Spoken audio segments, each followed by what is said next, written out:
Tá valendo?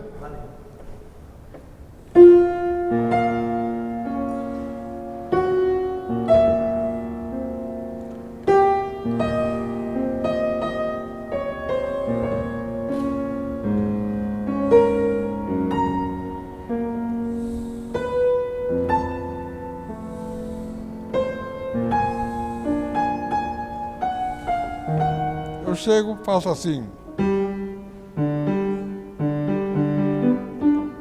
Aí eu peço para o público, continuem, todo o público, tá, pá, pá, pá, pá, pá, pá, pá, pá. Eu falei, essa é a força da música clássica. Essa música foi escrita há mais de 200 anos.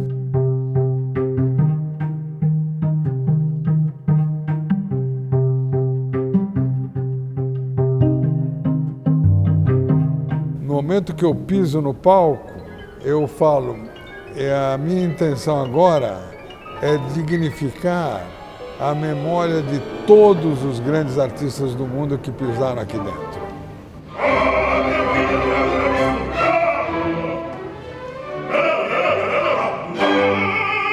Inspirado na Ópera de Paris, a construção do Teatro Municipal de São Paulo começou no início dos anos de 1900, quando Antônio da Silva Prado era o prefeito da capital.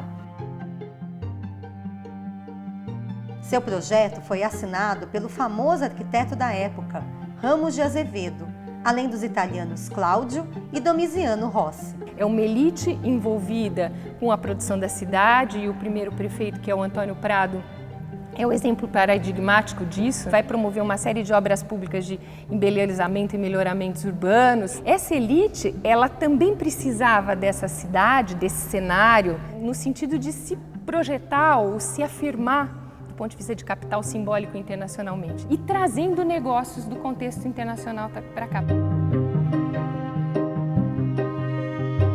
É uma obra que tem uma outra escala, né? A cidade tinha uma escala. A cidade, nesse momento, está se transformando de uma cidade de taipa para uma cidade de tijolos. De 3 a 11, quando o teatro é construído, é o início desse processo. Então, você tem um grosso de cidade, né, do lado de lá do teatro, que é muito mesquinho em termos de skyline. É uma forma de você ancorar o crescimento da cidade para o outro lado, não por acaso chamado de cidade nova, mas que não tinha uma face de uma cidade nova. Tinha uma face de uma chácara, de uma cidade caipira. Então, um ícone de uma outra proporção. Na inauguração do teatro, São Paulo parou literalmente. As páginas do Estadão registraram naquele dia o primeiro congestionamento oficial. Cerca de 240 veículos lotaram os arredores do teatro.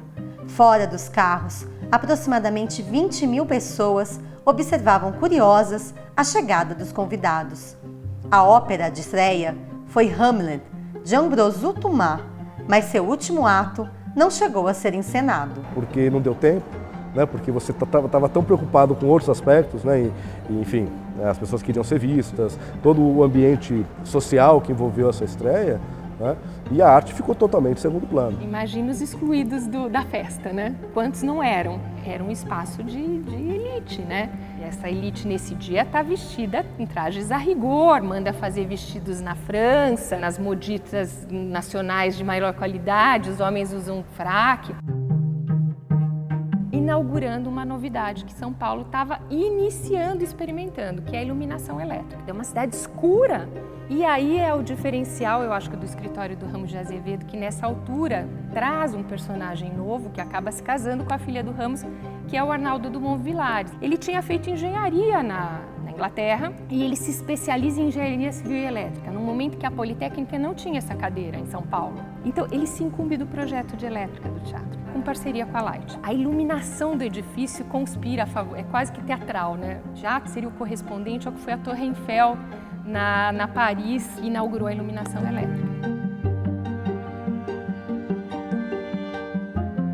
Questão decorativa, né, que mescla a importação de tudo que havia de melhor naquele momento, espelhos da Bélgica, o lustre da Bélgica, cristais da Boêmia, mármores de Carrara, peças, mas o que eu acho mais interessante, que é uma coisa que a gente pouco vê, é a utilização de materiais nacionais. como, por exemplo, o mármore da Fazenda Itupararanga, que é esse mármore que a gente vê nessa envoltória toda, esse policromado, que não deve nada a um mármore de Carrara, que, pelo contrário, esse tom rosado é de uma elegância incrível.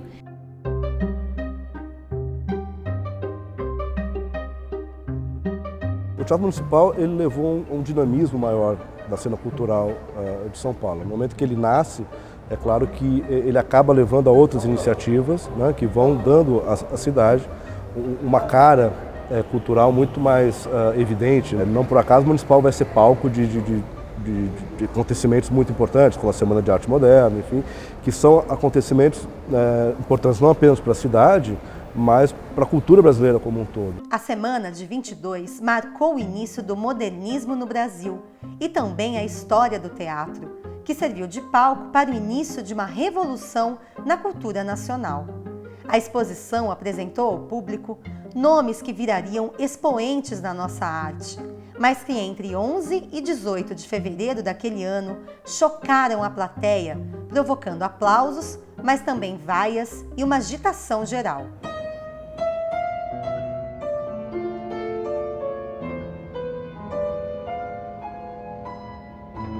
O concerto que eu me lembro é talvez daquele que tenha sido o principal pianista do século XX, chamado Arthur Rubinstein. Foi um recital dele que eu assisti lá na torrinha, lá em cima. E era proibido entrar um menino de 11 anos naquela época. Eu não sei como é que meu pai conseguiu. Eu falei para mim mesmo, em todos os lugares que esse homem tocou, eu um dia vou tocar. E eu consegui realizar o meu sonho. Eu toquei praticamente nos principais teatros do mundo e aquilo foi uma inspiração que me conduziu para a trajetória da esperança na minha vida na música.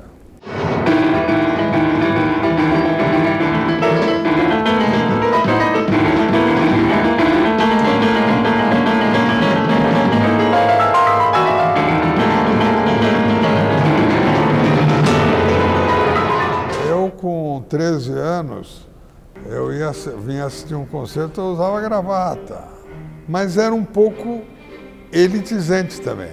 Esse também era uma falha. Mas isso vai se transformando ao longo do tempo, né? E na verdade, uma das grandes questões do Teatro Municipal, a segunda metade do século XX, e uma questão que vem até hoje, é justamente o que ele tem que fazer para tirar essa imagem. A gente costuma dizer, né, que o Teatro Municipal ele tem uma parede invisível aqui lá de fora, na escadaria. Centenas, milhares de pessoas que todo dia passam em frente da escadaria, sentam na escadaria do teatro e nunca entraram, justamente porque não se sentem autorizadas a fazer isso, né? Porque talvez a imponência do prédio, ela assusta, ela afasta, né? Como é que você diz para as pessoas, olha, entrem, esse teatro pertence à cidade, é um patrimônio da cidade toda.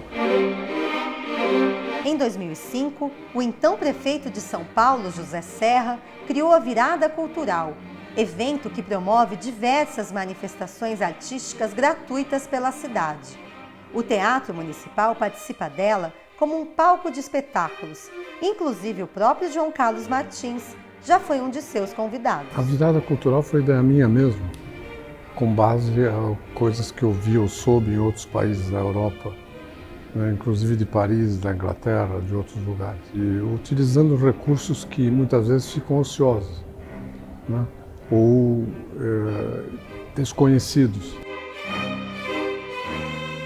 Nas últimas 2 décadas, o público do Municipal, você percebe que há uma mudança grande.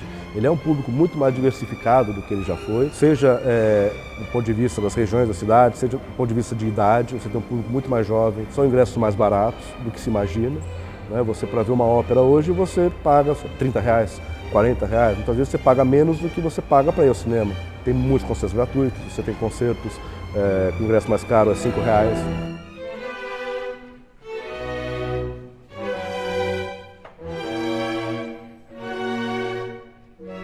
Quando eu estava no ginásio, tinha 13, 14 anos, nós fizemos um espetáculo aqui. Era um improviso estudantil, muito rico, muito entretido, principalmente para quem fazia, não sei se para quem assistia, mas para quem fazia e para as famílias era ótimo. Ficamos aqui trabalhando durante muitas semanas, organizando, até devagarzinho para poder conhecer melhor o teatro e curtir mais. Hoje você tem dentro da atual gestão, uma concepção de que o teatro ele se abre para a cidade no momento em que ele se abre para diferentes manifestações artísticas. Quando a gente pensa no lançamento do CD do Emicida, que foi realizado aqui, o objetivo é esse. No momento em que eu trago alguém que nunca pisou no teatro para acompanhar o lançamento do CD do Emicida, ou para ver um filme, ou para ver uma peça de teatro, essa pessoa, ela já fez o mais difícil, que foi entrar no teatro. Na semana seguinte ela pode voltar para ver um concerto, ela pode voltar para ver uma ópera e assim por diante. Nós temos em São Paulo dia de jogos, mas não temos em São Paulo dia de concertos. Então eu acho que o Teatro Municipal de São Paulo pode ser o foco catalisador da revitalização do centro. Bastava ter os guardas da Guarda Municipal, a pessoa com ingresso poderia parar os carros em diagonal nos calçadões laterais do teatro. E enquanto o público estivesse chegando no teatro, nas escadarias estaria tocando música clássica.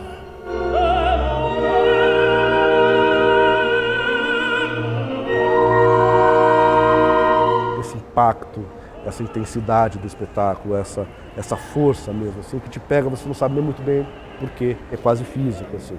Quando você ouve um cantor com aquela voz, com um timbre muito especial, sabe? Aquela voz chegando em você sem microfone, chegando limpa em você, e você tem aquela orquestra tocando. Claro, você não é obrigado a gostar de ópera, você pode vir e não achar nada, mas ela é capaz de te pegar, independente do conhecimento que você tem ou não sobre aquilo.